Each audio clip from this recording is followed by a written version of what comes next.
Welcome to VocabTales. Want to speak English fluently, fast? Here's the secret, the 3-step English shortcut. Learn through stories, boost your vocabulary, and speak with confidence. Let's get started. How to get the most benefit from this channel? Step 1. Listen actively. Close your eyes while listening to the stories to fully immerse yourself and create vivid mental pictures. This helps you understand the story better. Sweet P2. Learn vocabulary in context. Pay attention to the vocabulary used and connect each word to the characters or situations.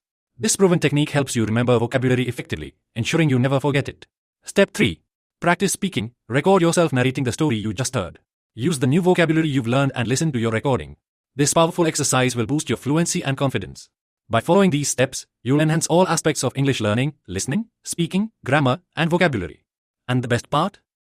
It's completely free. Subscribe to the channel, share it with your friends. Welcome, dear friends, to another episode of the stories of Mahabharata. In the last episode, we heard how the Pandavas were defeated again by Shakuni in the second game of dice. As losers, the Pandavas had to go into exile for 12 years, followed by 1 year in hiding.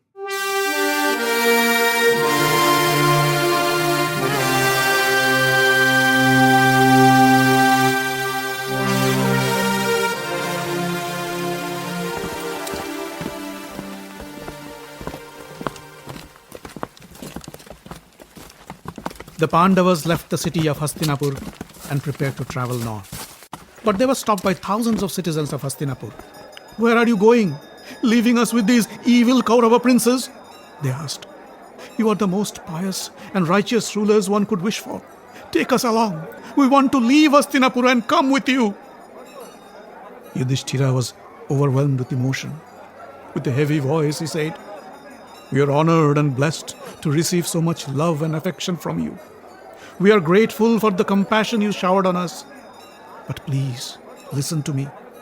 Our dearest relatives, our grandfather Bhishma, King Dhritarashtra, Uncle Vidura, and our mother Kunti are all grief-stricken. They need your support more than we do. Please do us a favor. Go back to Hastinapur and look after them. We entrust their welfare to you." The crowd realized that the Pandavas would never go back on their word. They bade farewell to them and went back to Hastinapur with a heavy heart. The Pandavas mounted their chariot and moved away from the city. By dusk, they arrived at the bank of the river Ganges. As they dismounted from their chariot, they saw a group of Brahmins arrived. They were following the Pandavas. They lit a huge fire and sat around it, chanting hymns from the Vedas and prayed for the welfare of the Pandavas. The next morning, when Yudhishthira woke up, he saw the Brahmins still sitting there. He could see that they have come to stay and accompany them to the forest. Yudhishthira walked up to them and said, "O Brahmins, we have lost everything and we are about to begin our 12 years of exile in the forest. It will be 12 long years of severe hardship. The forests are dangerous and it is no place for Brahmins like you. Please go back to the city."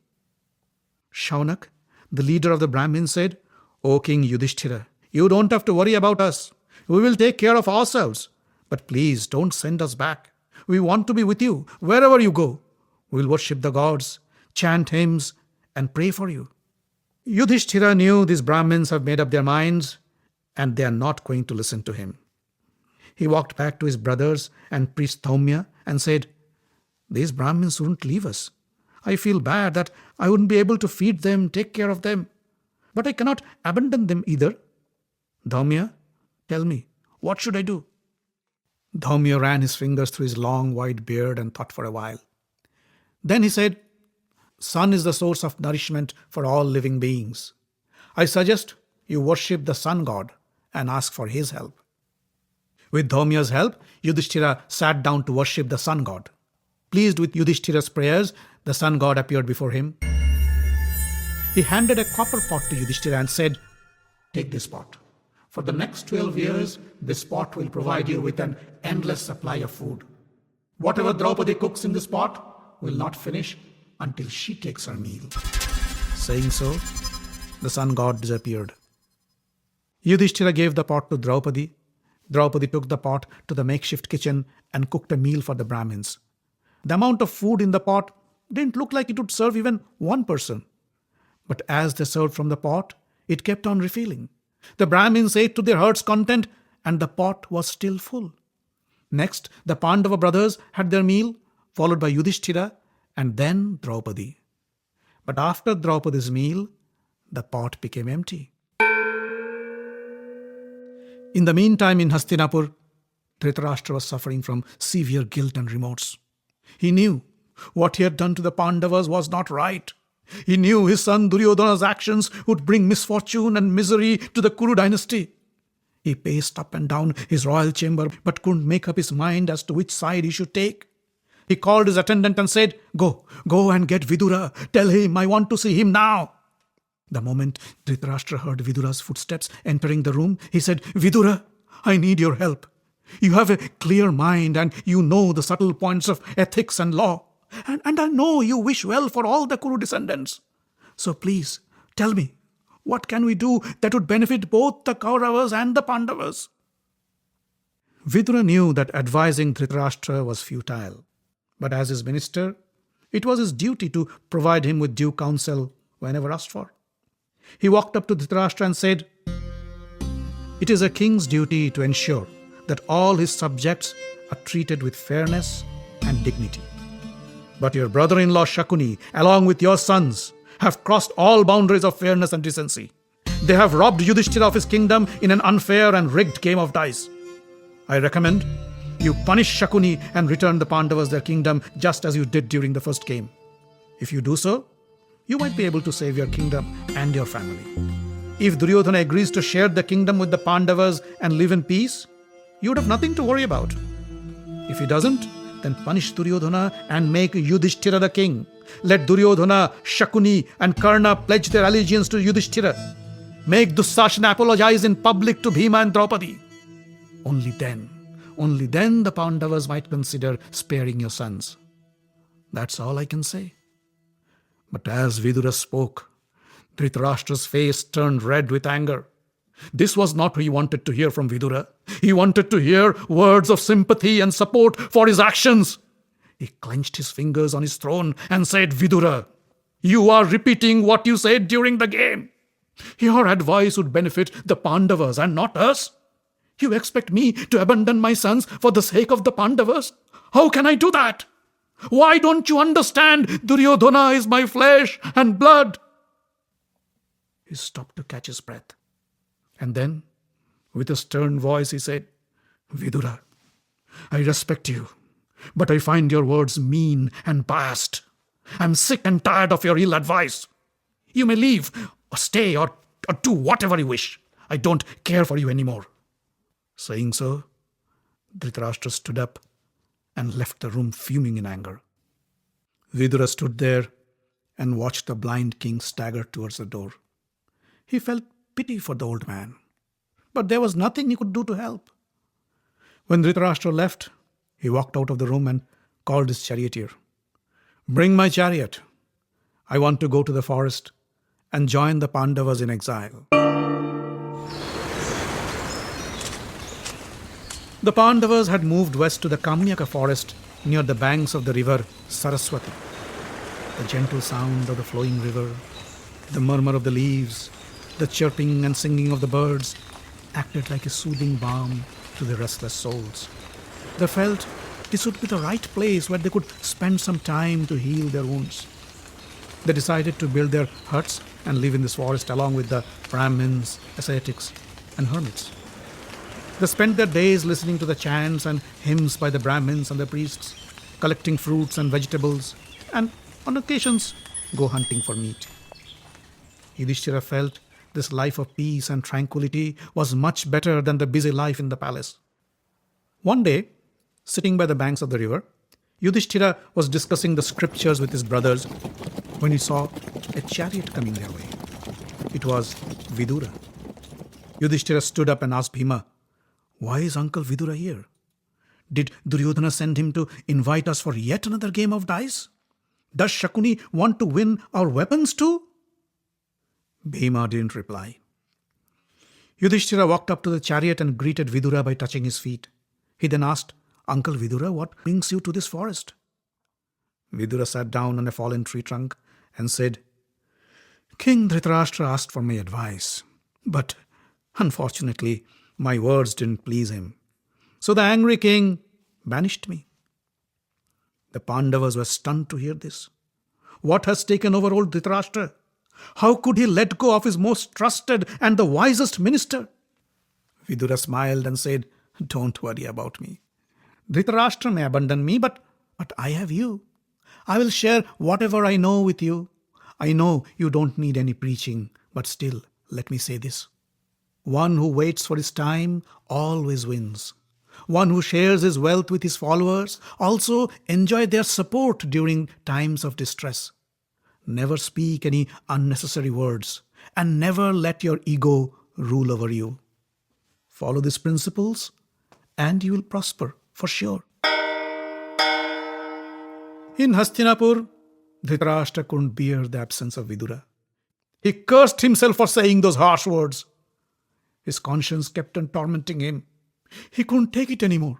He called his trusted charioteer Sanjaya and said, Bring back Vidura from wherever you can. Vidura is my dearest brother and my most trusted advisor. I cannot live without him. Find him and tell him if he doesn't come back, I will kill myself. Sanjaya sent out his spies and soon found Vidura's whereabouts. He rushed to the Kamyaka forest and pleaded to Vidura, I have come to take you back to Hastinapur. Our great king Dhritarashtra misses you and has fallen ill. Please come back to the palace and save our king. Vidura looked at the Pandavas and said, It seems I have to go back to Hastinapur.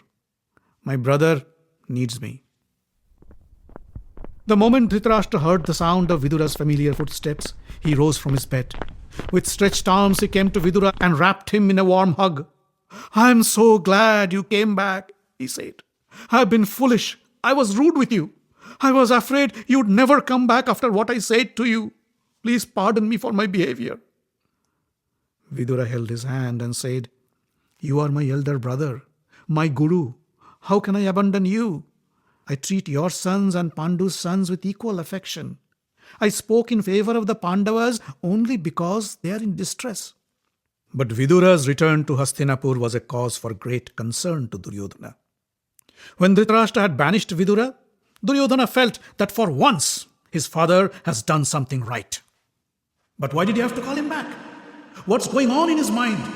Will he again return everything to the Pandavas and ruin all his hopes and ambitions? He called Shakuni, Karna and Dussasana to his room for an urgent meeting. When they arrived, Duryodhana went up and closed the door behind them. He turned to Shakuni and said, Uncle, let me tell you one thing.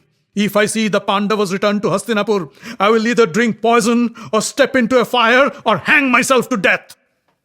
Don't talk like a fool, Shakuni scolded Duryodhana as he sat down in a plush chair and poured himself a drink. The Pandavas have promised to go into exile for 12 years. They live by their word. Nothing can make them break their promise, not even your father's request. Karna held Duryodhana's hand and said, Why do you worry, my friend? Even if they come back, we'll once again challenge them to a game of dice, and Uncle Shakuni will defeat them again. But Duryodhana was not happy. Breathing heavily, he turned away from Karna and sat down in a corner. Karna felt sorry for his dear friend. He pulled out his sword and said, Friends, for Duryodhana's sake, we have been sitting idle for so long. In King Dhritarashtra's kingdom, we don't even have the freedom to do what we want. Like slaves, we have kept our mouths shut and our hands folded. This cannot go on any longer. Let's pick up our weapons. Let's go to the forest and kill the Pandavas. Let's get rid of this problem once and for all. Dussasana applauded Karna's call to action. He said, You are right. Let's not wait for any permission from anybody. Shakuni finished his drink and stood up. He looked at Karna and said, Go ahead, I'll follow you. But make sure nobody gets to know of this plan. For if this news reaches the Kuru elders, your dreams will be shattered earlier than you expect. But the news didn't stay a secret. Rishi Vyasa, with his divine powers, came to know the details of the plan. and with his superpowers, he arrived in front of Dhritarashtra in his bedroom. The angry Rishi looked at Dhritarashtra and said, "Your sons have tricked the Pandavas in the game and sent them into exile, and now they are planning to attack and kill them in the forest. Stop them, else you can be assured of their death." Dhritarashtra was scared. His mouth dried up. With folded palms, he said, "Oh, great Rishi, believe me, I was not in favor of this game of dice. Neither were Gandhari, Bhishma, Drona, or Vidura. Some divine powers forced it to happen, and I couldn't stop it." Dhritarashtra sat down at Vyasa's feet and said, "I'm sorry, my blind love for Duryodhana has prevented me from abandoning him. If you care for me, I request you, please talk to Duryodhana and give him some good advice. Maybe he'd listen to you." Vyasa said, "No, I won't talk to Duryodhana, but Rishi Maitreya will. After meeting the Pandavas, he will come to Hastinapur. He'd say whatever is necessary to Duryodhana." Saying so, Vyasa disappeared. Soon Maitreya arrived in Hastinapur. He met Dhritarashtra and said, "I heard everything from the Pandavas. O king, you should be ashamed of yourself. After what happened in your assembly hall, you won't be able to show your face to the Brahmins and the ascetics. With Bhishma and you present, how could this happen?" Dhritarashtra sat quiet with his head down. Maitreya called the attendant at the door and said, "Take me to your prince Duryodhana." Duryodhana was loading up his chariot with weapons when Rishi Maitreya arrived. In a gentle voice, Maitreya said, "Duryodhana, you are strong and powerful.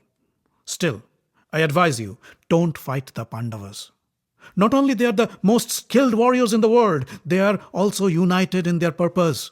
They are the most powerful men alive. They have killed vicious Rakshasas and demons like Hidimba and Bakasura. Just a few days ago, in the Kamyaka forest, Bhima killed the ferocious demon Kirmir with a single blow of a tree trunk.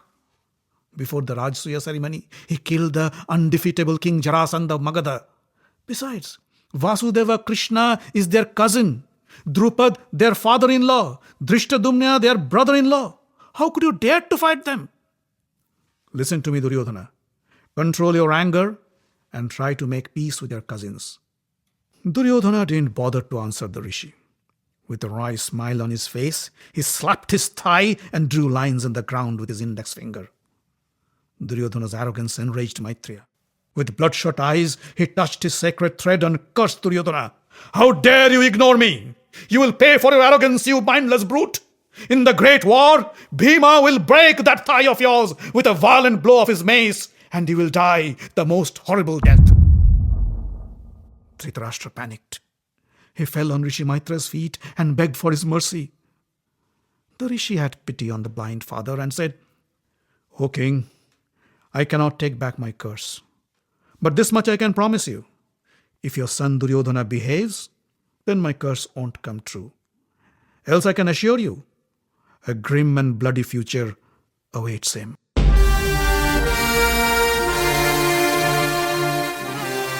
Is written